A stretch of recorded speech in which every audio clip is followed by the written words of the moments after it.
Hey guys, what's up? It is Austin Cloud the Coast Cloud today, and let's just say there's a reason I am playing B&M Hypercoasters as my background video right now. So basically, California's Great America is, well, we all know this. Great America is definitely beginning a hypercoaster sometime in the future. We all know that. It's case closed, we all know. But here is something cool that we all found as a community. I did not find this. But these photos have been everywhere and all over my Instagram. I found them from multiple people. I'm not sure who made these, but here are the photos from the B&M factory in Claremont with B&M track that is not for the dive coaster. This is pretty exciting because this looks like float coaster track or hypercoaster track.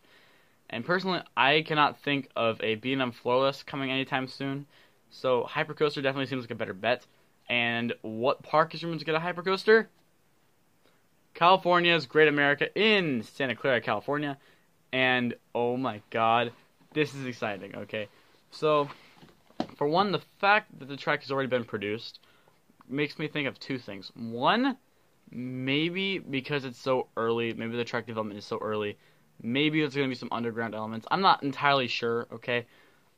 What makes me believe this is the fact that Canada's Wonderland had some underground elements to it, and that track was produced early and put in a lot earlier. So that's why I think the track is being produced really early. Number two, the track is long but thin, much like a hypercoaster track. See right here, long and thin. You can see like a great view right now.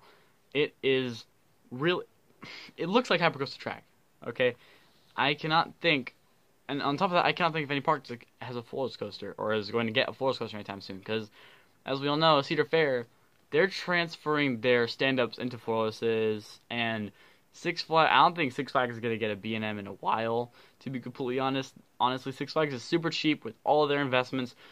The best coasters they've been getting are RMCs, which, don't get me wrong, RMCs are great, but they are not, like, massive, huge, expensive additions.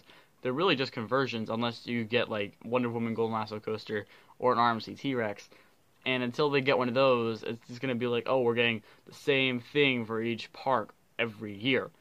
So I can't really think of a B&M Floorless coming to Six Flags anytime soon.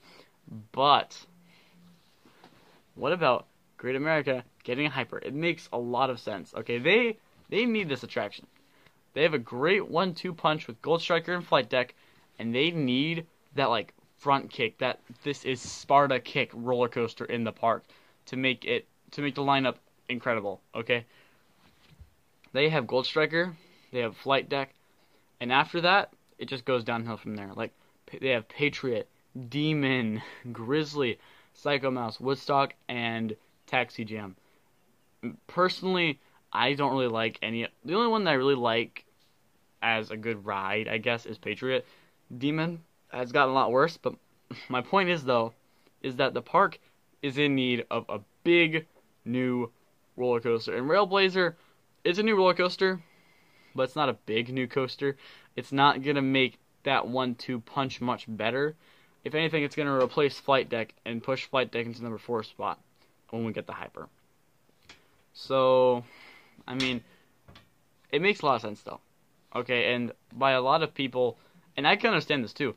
We could all see a B&M Hyper at Great America having kind of like a similar layout to Goliath at Six Flags Over Georgia, where it's not in and out like most hypercoasters, but it's in more of a box layout.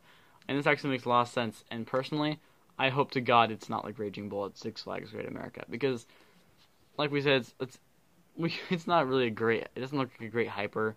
It does look pretty boring, but yeah. Anyway, guys, here are the photos I have of the track in the Claremont factory. I hope you guys enjoyed the video. If you liked it, do not forget to hit a like, and don't forget to subscribe and hit the notifications button so that way you guys can get more roller coaster news and amusement park vlogs coming up.